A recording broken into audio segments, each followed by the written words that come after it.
प्रिय छात्रों, हम पहले चैप्टर नंबर 1 पढ़ चुके हैं। अब नेक्स्ट चैप्टर है हमारा विद्युत विभव तथा विद्युत धारिता। तो इलेक्ट्रिक पोटेंशियल, तो जिसमें पहले हम विद्युत विभव पढ़ेंगे, विद्युत धारिता बाद में पढ़ेंगे। सबसे पहला हमारा विद्युत विभव का टॉपिक है। तो प्रिय बच्चों, हमारा जो चैनल है नकुल सर क्लासेस, इसे सब्सक्राइब कर लें, जिससे कि आने वाली नेक्स्ट वीडियो का नोटिफिकेशन तुम्हें मिल सके। तो ये हमारी जो है विद्युत विभव है। विद्युत विभव क्या होता है? विद्युत क्षेत्र में एक क्षेत्र जो है विद्युत विभव, विद्युत क्षेत्र में एकांक धन आवेश को एक बिंदु से दूसरे बिंदु तक ले जाने में किया गया कार्य उन दोनों बिंदुओं के बीच विभवांतर कहलाता है। विद्युत क्षेत्र में एक, जैसे कि मान लिया ये हमारा विद्युत क्षेत्र है, ये क्या हमारा विद्युत क्षेत्र, इसमें आवेश हमारा परीक्षण आवेश तो हमारा क्यू नोट है प्लस के, और एक आवेश क्या हमारा क्यू। तो विद्युत क्षेत्र तुम्हें पढ़ाया था हमने, क्या पढ़ाया था कि एक आवेश मान ले क्यू है, इसके चारों ओर का वह क्षेत्र जिसमें कोई अन्य आवेश इसके बल का अनुभव करता है, तो इसका पहले आवेश का वह क्षेत्र विद्युत क्षेत्र कहलाता है। तो विद्युत क्षेत्र क्या हमारा कि दो आवेश, पहला आवेश का यह क्षेत्र क्या कहलाएगा? विद्युत क्षेत्र कहलाएगा। इसमें दूसरा आवेश क्या आ रहा है? हमारा परीक्षण आवेश क्यू नोट को अगर बी से बिंदु ए तक लाया जाता है, बिंदु बी से ए तक लाया जाता है, तो इनके बीच जो विभवांतर उत्पन्न होता है उसे क्या कहते हैं? विद्युत विभवांतर कहते हैं।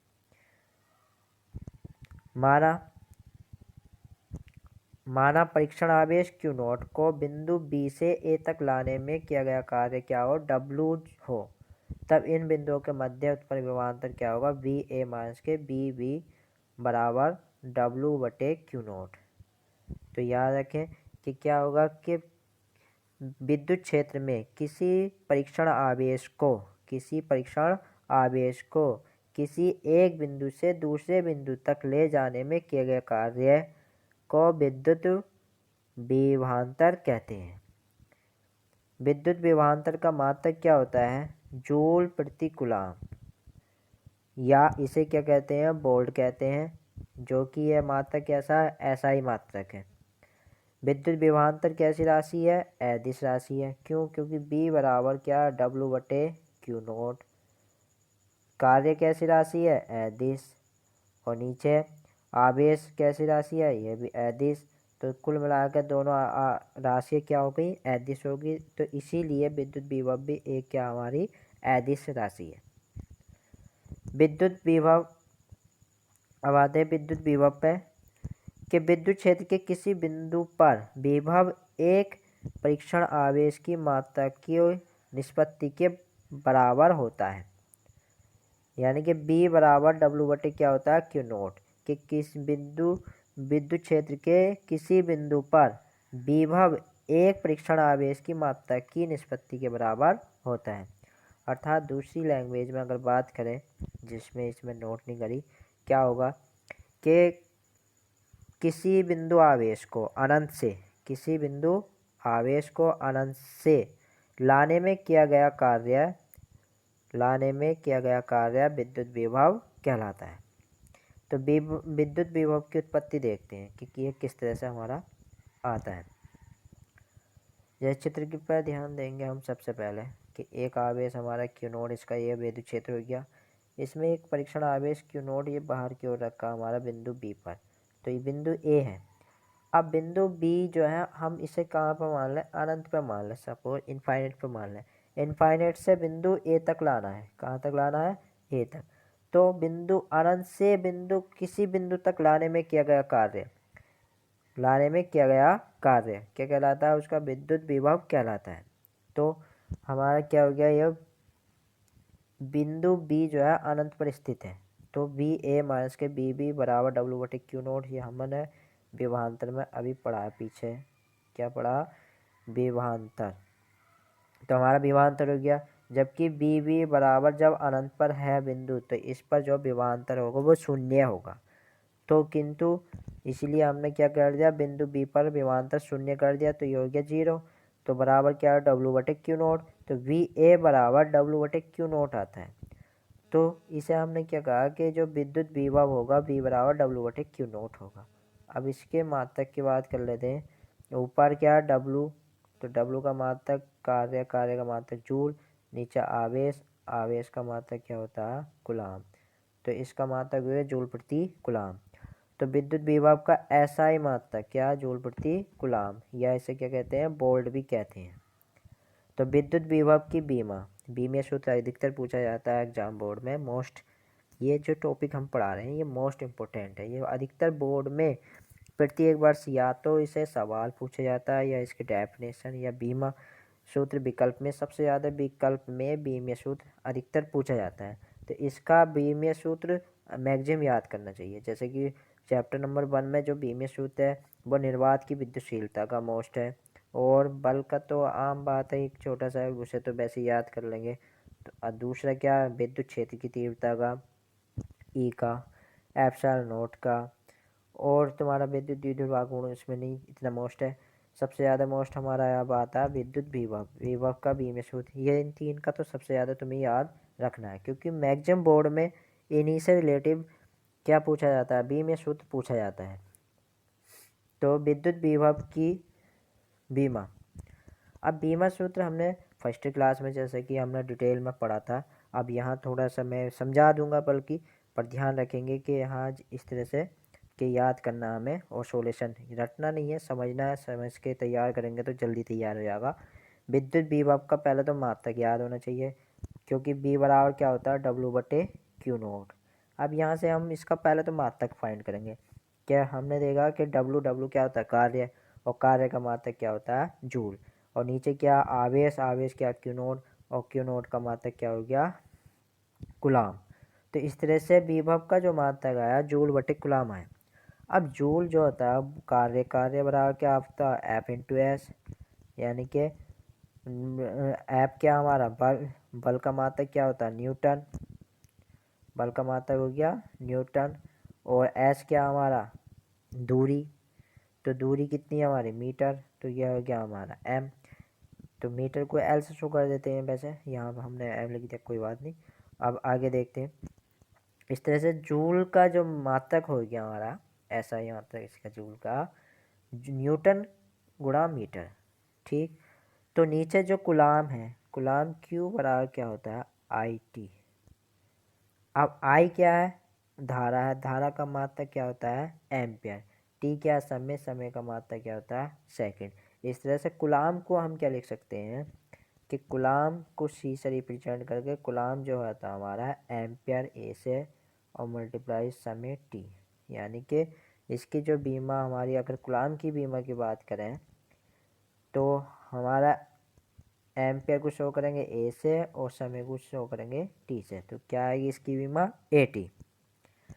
तो अब ये देखते हैं हम कि इसका बीमा सूत्र जैसे लिख रहे हैं हम, पहले सबसे पहले न्यूटन, न्यूटन की बीमा क्या होती है, न्यूटन की बीमा क्या होती है, न्यूटन क्या होता है, यानी कि इसका मात्रक बल का, बल बराबर क्या होता है, द्रव्यमान गुणा त्वरण। द्रव्यमान को मास कहते हैं, और इसे रिप्रेजेंट करते हैं द्रव्यमान को एम से बीमा में। त्वरण क्या होता है, मीटर पर सेकंड स्क्वायर होता है। त्वरण का मात्रक क्या है, मीटर पर सेकंड स्क्वायर। मीटर को जो है, दूरी को जो है एल से रिप्रेजेंट करेंगे, किससे, एल से। तो ऊपर आ गया एल और नीचे हो गया टी का स्क्वायर, क्योंकि नीचे समय का स्क्वायर है। तो इस तरह से त्वरण की बीमा क्या हुई, त्वरण की बीमा हो गई एल टी की पावर माइनस के 2। तो न्यूटन की जो बीमा हुई हमारी टोटल क्या हो गई, कि न्यूटन बराबर क्या मान लिया, एफ इंटू एस, सॉरी, के बल बराबर क्या हो गया हमारा, मास इंटू त्वरण। और मास इसकी जो है द्रव्यमान की जो बीमा आई थी एम आई थी, और ए की बीमा क्या है, एल टी की पावर माइनस के 2। तो कुल मिलाकर कितनी भी इसकी भी क्या बीमा बन गई, एम एल टी की पावर माइनस के 2। तो ये न्यूटन की बीमा आ गई। न्यूटन की बीमा क्या हो गई, एम एल टी की पावर माइनस के 2। तो हमने यहाँ रख दी न्यूटन की बीमा एम एल टी की पावर माइनस के 2, और यह है मीटर, मीटर की क्या हो गई एल, नीचे एम्पियर की तो ए होगी, समय की क्या होगी टी। तो इस तरह से हमारा नीचे आ गया ए टी। अब ऊपर सबसे पहले एम, बीमा में जो हम लिखना स्टार्ट करते हैं इनका क्रम भी क्रम से अच्छा लिखते हैं। सबसे पहले एम, उसके बाद एल, उसके बाद टी, फिर ए, ऐसे सपोज थीटा जो भी आता है। पहले फिलहाल हम इतना याद ध्यान रखें। तो इस जगह जो है एम सबसे पहला आ गया, फिर एल, एल की पावर देखो एक ये है और एक है, मल्टीप्लाई में हो रही और गुणा मल्टीप्लाई में पावर जो होती है ऐड होती है, तो वन वन कितनी होगी टू। नीचे टी की पावर ऊपर टू माइनस किया, नीचे जो है ना प्लस किया, ऊपर जाके ये भी माइनस की है टू, और वन माइनस की कितने हो गए माइनस के थ्री, और एक की पावर नीचे प्लस की है, ऊपर जाके कैसी हो जाएगी माइनस की। आगे चलते हैं। अब इस तरह से हमारा विद्युत विभव विभवांतर हो गया, विद्युत विभव भी हो गया। अब विद्युत विभव जो निकालेंगे हम वो किसी बिंदु आवेश के कारण निकालेंगे। नेक्स्ट हेडिंग हमारा दिखाई दे रहा होगा, वैसे ये रेड कलर से लिखा, रेड पेन से लिख दिया सॉरी, तो मैं बोल रहा हूँ लिख लेंगे इसे। बिंदु आवेश के कारण विभव, के बिंदु आवेश के कारण विभव, जैसे कि मान लिया प्लस क्यू आवेश ये हमारा, और इसका मैंने तुम्हें बताया कि जब हम एक आवेश रख देते हैं, मान ली ये आवेश रख दिया हमने, और इसके चारों तरफ एक क्षेत्र उत्पन्न हो जाता है, और इस क्षेत्र में अगर कोई अन्य आवेश ले भेजा जाता है, यानी कि इसके क्षेत्र के अंदर प्रवेश करवाते हैं, तो उस पर ऑटोमेटिक बल लगेगा। अब वो बल कौन सा हो सकता है, कूलाम ने बताया था, या तो आकर्षण बल होगा, या तो आकर्षण, या क्या होगा प्रतिकर्षण। क्योंकि कूलाम ने क्या कहा था, किन्हीं दो स्थिर बिंदु आवेशों के बीच लगने वाला आकर्षण या प्रतिकर्षण बल। ठीक है, आगे की जो यानी कि लगने वाला आकर्षण या प्रतिकर्षण बल उनकी मात्राओं के गुणनफल के अनुक्रमानुपाती तथा उनके बीच की दूरी के वर्ग के व्युत्क्रमानुपाती होता है। तो हमें क्या करना है यहाँ, जैसे कि अब मैंने बता दिया कि ये हमारा एक आवेश है और इसके चारों तरफ का ये क्या हो गया विद्युत क्षेत्र कहलाएगा। अब इस विद्युत क्षेत्र में अगर इस विद्युत क्षेत्र में अगर कोई आवेश आएगा तो उस पर तो बल आरोपित होगा। अगर इस क्षेत्र से वो अनंत पर पहुंच जाए, कहाँ पहुंच जाए अनंत पर, इस क्षेत्र से बाहर ही हो जाए, तो उस पर हमारा कोई बल आरोपित नहीं होगा। जब बल आरोपित नहीं होगा तो उस पर विद्युत विभव भी क्या होगा, उस पर विद्युत विभव भी क्या होगा जीरो होगा। समझ में आया क्या होगा। तो यहाँ देखो ये आवेश हमारा प्लस क्यू और यह प्लस क्यू नोट आवेश, ये परीक्षण आवेश है जो हमारा बिंदु ए पर स्थित है, और इस पर फोर्स क्या लग गया एफ वेक्टर दिशा को शो कर दिया। माना प्लस क्यू आवेश ये ओ बिंदु पर है, यहाँ ओ बिंदु लिखने से भूल गए, यहाँ लिख लेना बिंदु ओ पर है। ओ से जो है ना बिंदु ओ से आर दूरी पर एक बिंदु क्या है पी है, जिस पर विद्युत विभव हमें ज्ञात करना है। अब इस ओ से जो है एक्स दूरी पर एक बिंदु क्या है ए है, ठीक है, जिस पर परीक्षण आवेश क्या रखा क्यू नोट है। पहले यहाँ तक की बात कर लें कि हम निर्वात में ले रहे हैं, निर्वात ठीक है। माना निर्वात में किसी बिंदु आवेश ओ पर एक बिंदु आवेश प्लस क्यू स्थित है, ओ से आर दूरी पर एक बिंदु क्या पी स्थित है, जिस पर विद्युत विभव ज्ञात करना है। हमें इस बिंदु पी पर विद्युत विभव इस पर ज्ञात करना है। तो विद्युत विभव निकालेंगे तो हमारा क्या बिंदु ओ से एक्स दूरी पर, यह ओ हो गया, ओ से एक्स दूरी पर एक बिंदु क्या है ए है, ठीक है, जिस पर एक परीक्षण आवेश क्या है क्यू नोट है। अब दो आवेश हो गए, कितने आवेश हो गए दो। मैं चित्र बना कर दे रहा हूँ, उसे भी ध्यान देंगे, पर इस चित्र को ज़्यादा देखेंगे अभी। एक आवेश हमारा ये हो गया प्लस, ये हो गया हमारा क्या क्यू नोट। अब इनके बीच की दूरी को देखना हमें, केवल इन दोनों आवेशों के बीच की दूरी को देखना, और कुछ नहीं करना। पहले इनके बीच की दूरी को जब हम देखते हैं, इनके बीच की दूरी है एक्स, कितनी है एक्स, जैसे चित्र में दिखाया गया। अब दो आवेश हैं उनके बीच की दूरी है, तो कौन सा नियम लगेगा, कूलाम का नियम फर्स्ट चैप्टर से लगेगा। तो फर्स्ट चैप्टर से हम कूलाम का नियम लगाते हैं। तो कूलाम ने क्या कहा, दोनों आवेशों की मात्राओं के गुणनफल के अनुक्रमानुपाती तथा उनके बीच की दूरी के वर्ग के अनुक्रमानुपाती होता है। तो उनके बीच की दूरी है क्या एक्स है, तो क्या आ जाएगा हमारा वर्ग कर दिया एक्स का। एफ बराबर 1/4 पाई एप्सिलॉन नॉट और क्यू नॉट बटे एक्स स्क्वायर। किस दिशा में है ये? ओ ए दिशा में। समझ में आ गया होगा। अब जैसे कि मान लिया ये हमें बिंदु ए से बी तक लाना है, इसे बिंदु ए से कहाँ तक लाना है? बी तक लाना है। तो इनके बीच जो विस्थापन है वो डी एक्स है। तो कार्य बराबर क्या होता है? बल गुणा विस्थापन। तो बल कितना हमारा? एफ है। बल कितना हुआ? एफ, और विस्थापन कितना हो रहा है? D x. तो क्या हो गया ये? सर इससे इसे एफ डी एक्स, और डिग्री कितना है? 180 पैरेलल कर रहे हैं। किस पर बात हो रही? पैरेलल पे। तो इतने यहाँ पर क्या डिग्री होता है? 180 डिग्री। तो कोज 180 बराबर क्या होता है? कोज 180 बराबर -के 1। तो इस तरह से ये तो कैंसिल हो गया। तो क्या बचा? -के F dx। जो डी डब्ल्यू बराबर एफ का मान हमने समीकरण, यानी कि मान ही नहीं है, कोई नहीं, यहाँ से एफ का मान उठा लो। एफ का मान कितना है? 1/4 pi epsilon not Q not बटे आर स्क्वायर एक्स स्क्वायर।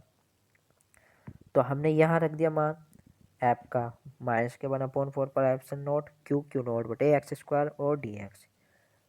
अब दोनों पक्षों का समाकलन कर दिया। तो इधर हमारा डब्लू बचेगा, ये -के 1/4 pi epsilon not Q not. अब समाकलन हमारा निश्चित समाकलन में जा रहे हैं। निश्चित समाकलन में क्या कंडीशन लगा रहे हैं कि हमारा जो है बिंदु जो है क्यू नॉट जो रखा है परीक्षण आवेश, वो आर मीटर की कहाँ पर हमें अनंत से, कहाँ से? अनंत से आर दूरी पर लाना है। कहाँ पर लाना है? आर दूरी पर। कि अनंत से आर दूरी पर ला रहे हैं। बाकी तो ये सारे गुणांक थे, तो गुणांक हमने हाथों हाथ बाहर निकाल दिए। उसी का ले लिया जिसका हमें समाकलन करना है। तो चलो ये हमारा डी एक्स के रेस्पेक्ट में जो है समाकलन हो रहा है एक्स स्क्वायर का। बाकी ये सब गुणांक थे, बाहर निकाल दिए। समझ लें, चित्र दोबारा देख लो। चित्र में देखो कि यहाँ हमें ए बिंदु है, इस पर परीक्षण आवेश क्यू नॉट है। क्यू नॉट को हमें पी तक लाना है। तो पी तक लाने में, यानी कि ये पी तक हमें लाना है, तो ये क्यू नॉट को हमने एक्स दूरी तो सपोज कर लिया था, पर अब हम ये मानते हैं कि कहीं भी हो सकता है ये। अब कहीं भी होगा तो हमने इसे क्या मान लिया कि ये अनंत पर स्थित है। कहाँ पर स्थित है? अनंत पर।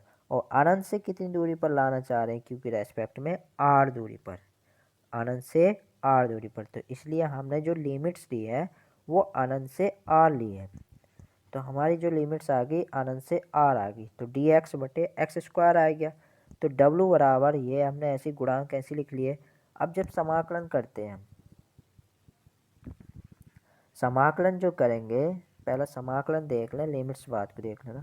एक्स की पावर नीचे अगर एक है तो लोग में हो जाता है, लोग एक्स हो जाता है। पर एक्स की पावर एक से अधिक होती है तो उस पावर को हम ऊपर ले आते हैं। तो ऊपर ले गए तो माइनस की हो गई और डी एक्स। अब एक्स के रेस्पेक्ट में इसका समाकलन कर रहे हैं, तो पावर ऊपर एक जुड़ती है, तो दो में को एक जोड़ेंगे। अब वही पावर हम नीचे लिखते हैं, ठीक। तो दो में से एक गई तो एक बची ऊपर, एक्स की पावर -के 1 और नीचे भी -के 1। तो इस प्रकार से हमने क्या लिखा? -के 1 ऊपर जो पावर माइनस की थी नीचे लाकर प्लस की कर दी। तो क्या आ गया? -के 1 बटे एक्स। और लिमिट जैसे थी हम लिमिट वैसे लगा देंगे। इन्फिनेटिव से क्या है? आर है, ठीक। तो अब क्या आता है?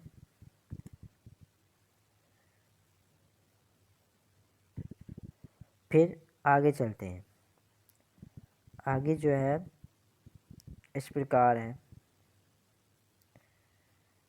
कि डब्लू बराबर 1/4 pi epsilon not Q not, और ये माइनस माइनस मिला क्या हो गया? प्लस हो गया।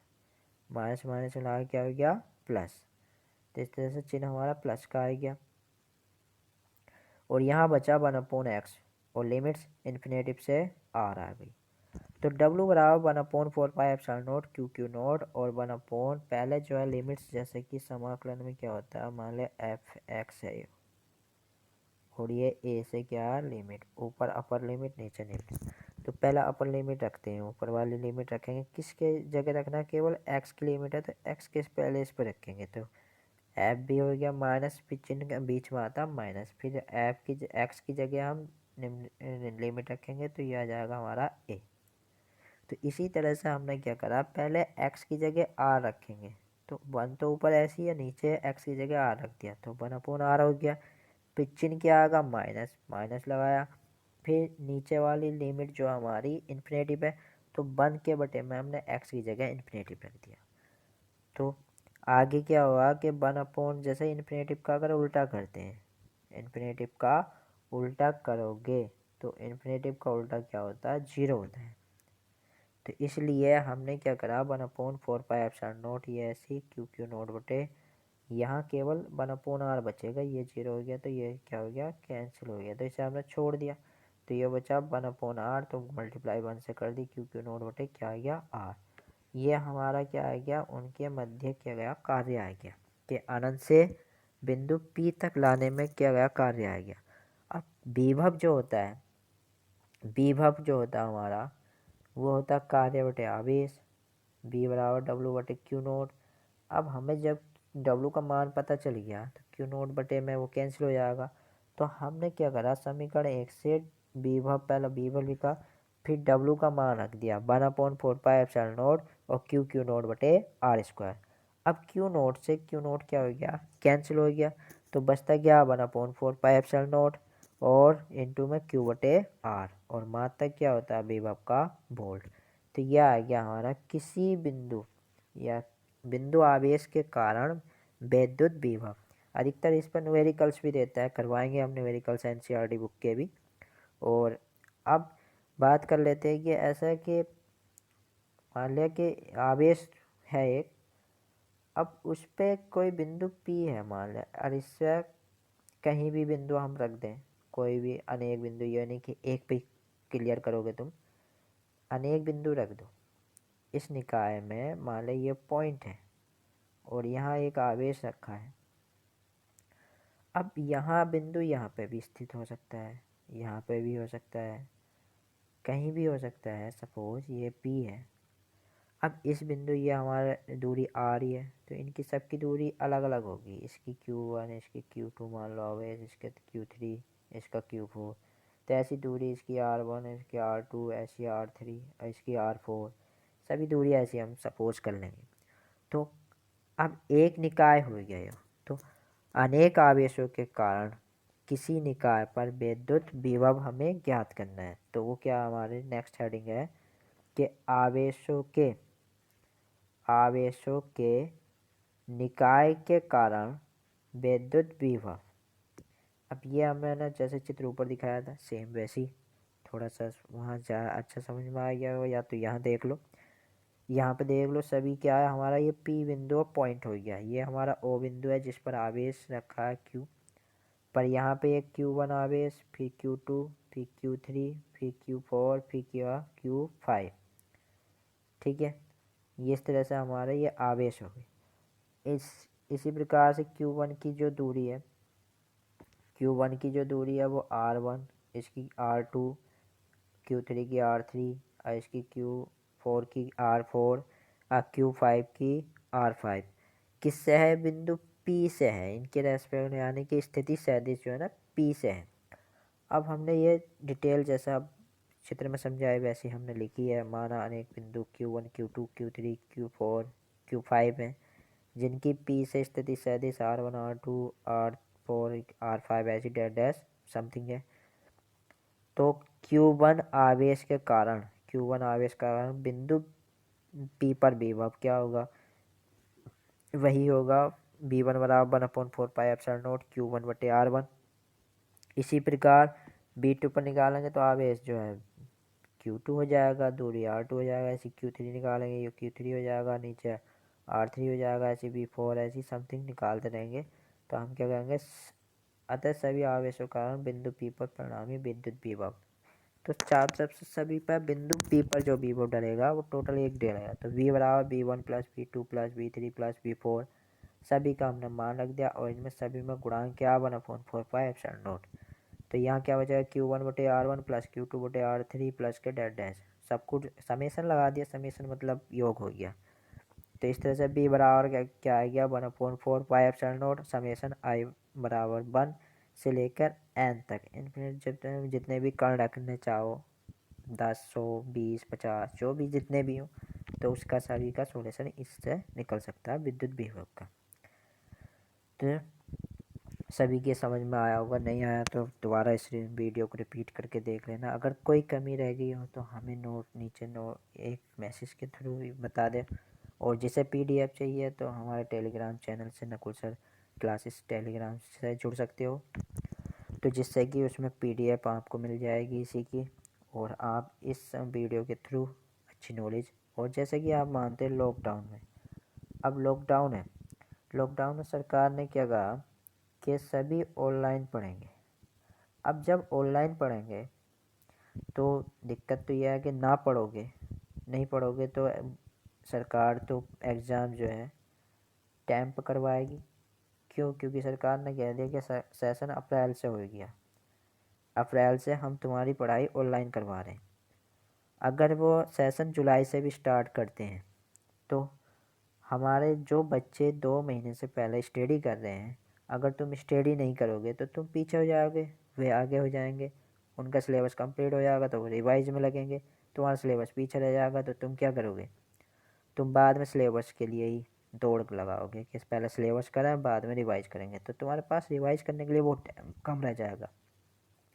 तो इसीलिए जैसा कि अच्छे से अच्छा बेहतर से बेहतर पढ़ने के लिए रोज़ ऑनलाइन क्लासों को डेली अटेंड करें।